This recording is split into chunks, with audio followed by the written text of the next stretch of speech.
before the video starts, I just need to say that the Kingdom Hearts curse is real, because every single time I think about Kingdom Hearts, I think, what's going to happen in Kingdom Hearts 4? Anything I think of, or anything any of us think of, it's probably not going to happen, and I feel like it's just going to be more disappointing. I'm trying my best to keep my expectations in the dirt as low as possible, but every now and again, I get hopeful, and I shouldn't do that. Not with this series. Anyway, let's get started with the video.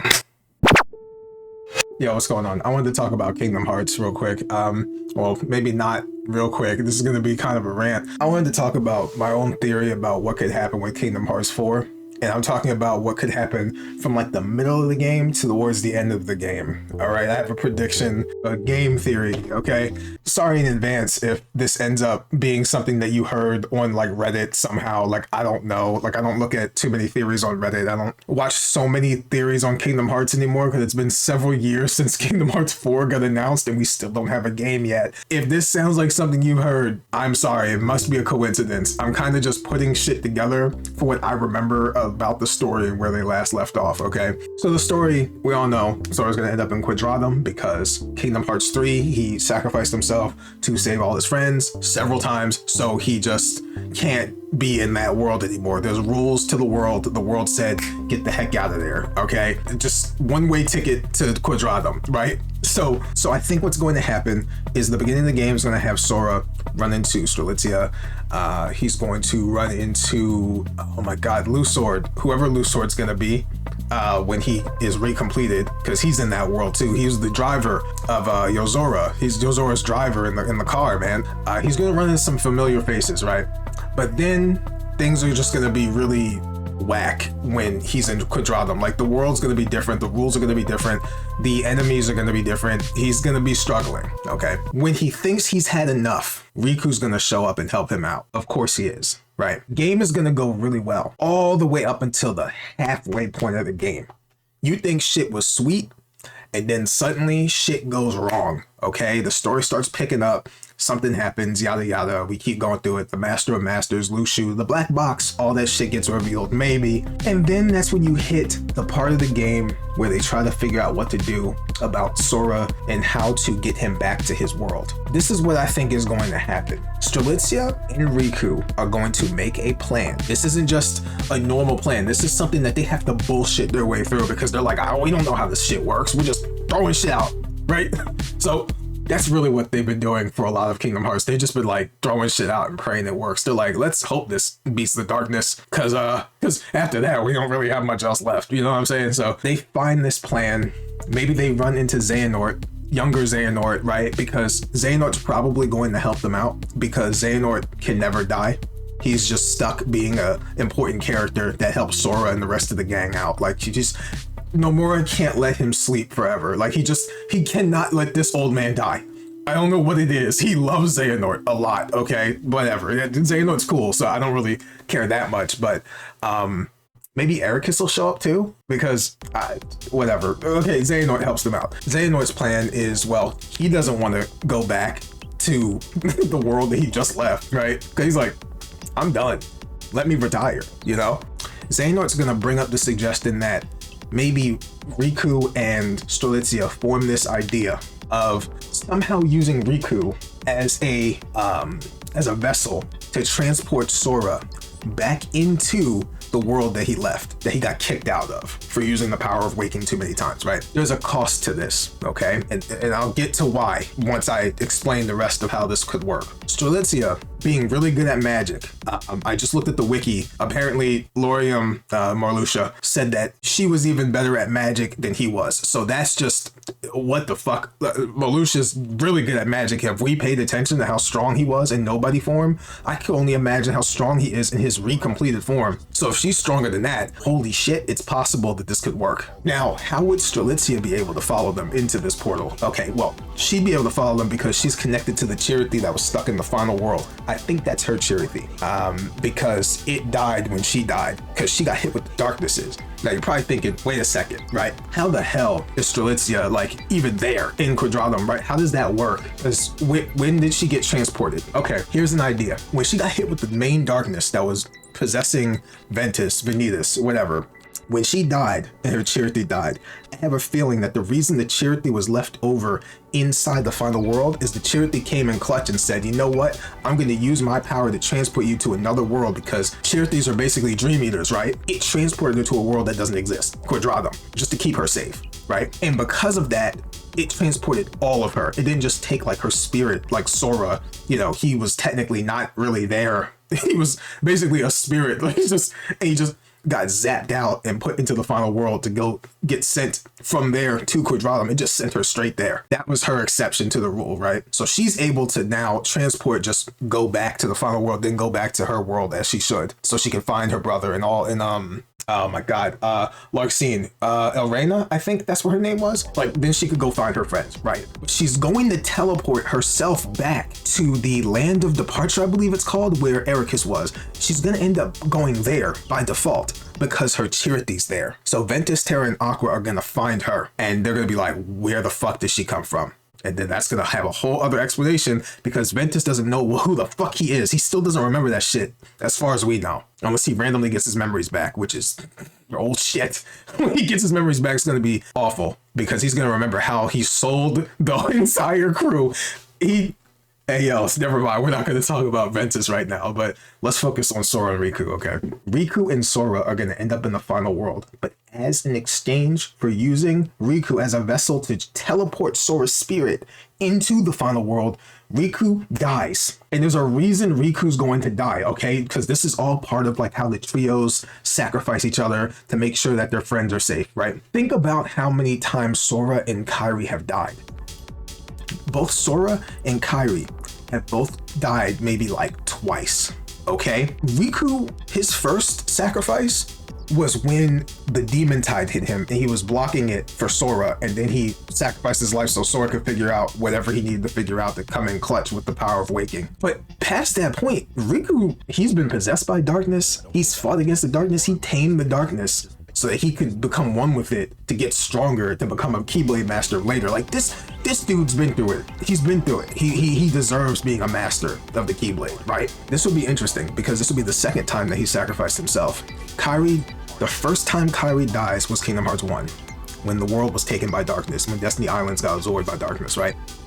The second time she died was when the Demon Tide took her and everybody else, and Sora was left alone at the end of that, in the beginning of the Keyblade War. And then the third time is when Xehanort killed her and just eliminated her completely. Both her soul, her heart, and her body at the same time, right? She was gone. Sora had to come in clutch with the power of waking just to reform everything for Kairi, because like, what the fuck?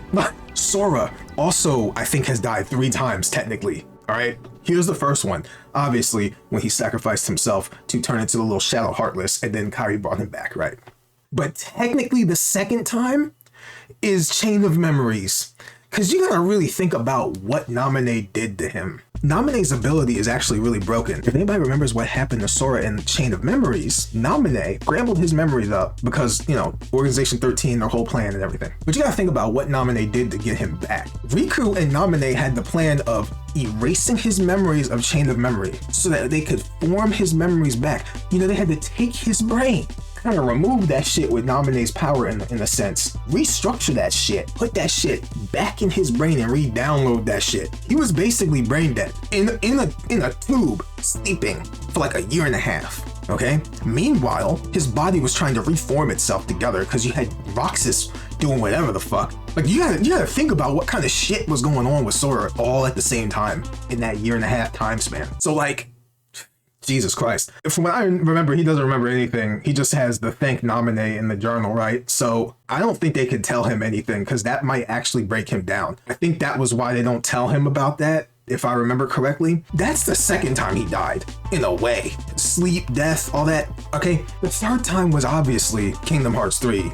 Not just the Demon Tide, really, but like the power of waking and all that, where he sacrificed himself and removed himself from the world, and then he got sent to Quadratum. So he's died 3 times too. Now let's go back to Riku. Riku's only died once, and that was the Demon Tide. So Now it's time for the other two, just to keep the circle going, right? Just to keep it going, because Nomura loves to do this shit. He loves to do this all the time. And I know how I think I know how he's gonna do it. I think I know how he's gonna do it, right? When we get to the part where Riku has to sacrifice his body to give Sora a new one so he can go back to his world. Riku dies, but you know what happens when you die in Kingdom Hearts? Yeah, you're probably thinking it now, aren't you? You're probably thinking now, oh shit, there's going to be two of them. Yes, there's going to be two Rikus now. There's going to be a Nobody and a Heartless. But because of the rules of the world, it's not going to transport them back to Quadratum. No, it might transport him back to Destiny Islands or wherever the fuck they were last, where the fairy godmother took them and transported them. I cannot remember where the fairy godmother was, where she teleported them from wherever they were into the final world. I don't remember where they were. Two things could happen. One, you're gonna have a Nobody and Heartless version of Riku back where Sora respawns at, somewhere in the worlds out there. It's gonna be the new threat. It's gonna be two versions of Riku now, just like Xehanort. Come full circle now. We've come full circle now with the Xehanort shit. Now Riku's the next one, but it's a little different because it's Riku, right? No time travel, none of that shit. Or you're gonna have one of those sides of him, the Heartless or the Nobody, is either going to be stuck in Quadratum and the other one's going to be stuck into the world where Sora's getting put back in. Do you know how fucked up that would be? Because now you just have two separate pieces of him in different places. Because he disappeared at that in-between point, the world in between, like life and death shit. If the form that they got stuck with was the Heartless form, where Sora comes back home, and after a few days of trying to come back and like get used to being back on Destiny Islands and all that shit, and he's talking to his friends and everybody, you see everybody, right? It's all happy and shit. A few days later, darkness pops up, and it's not just any darkness. The island starts raising up, all this shit goes, everything's going to shit.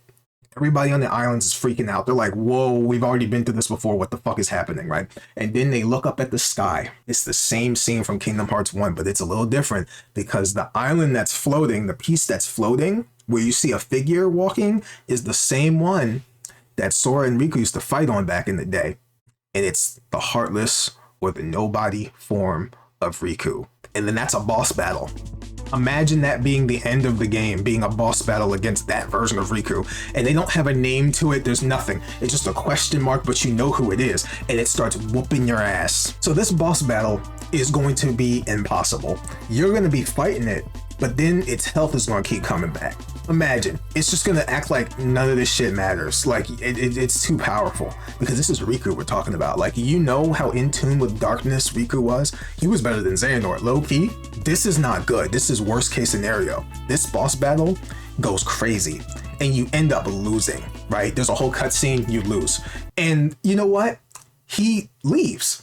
He just leaves. He thinks that none of this shit is worth it. He's like, y'all are fucking pathetic. And he dips. He just gets the fuck out of there. Everybody now has to figure out what to do because they're like, what happened? And then Sora has to explain again how this could have happened. Then they have to now find a plan to take out this version of him because it's even worse than Ansem. It's worse. Now on the other side, the game ends with this cutscene where you see the Nobody form of Riku walking around Quadratum, lost his shit, no heart, right? He has no soul, no heart.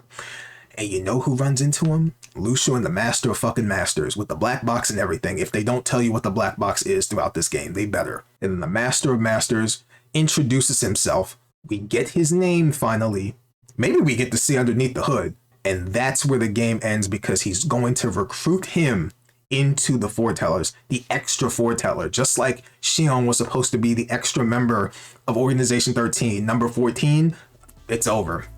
It's over. Like, could you imagine the game actually ending with a version of Riku that's a nobody being recruited by the Master of Masters? Do you understand what that even means? That means that's how strong the nobody is. Can we talk about Xehanort's nobody being able to fucking not only use his goddamn armor, but also being able to use a dragon infused with that shit and sit on a throne? Like, what the fuck? That's what Xemnas was doing. Imagine what Riku could do. They're cooked. Not even Mickey could fight that. Not even Mickey could fight that, man. That's too much. They don't have to pull out some dumb shit. And I think that would be beautiful. That would be a goddamn dark and beautiful way to end Kingdom Hearts 4. It starts off sad.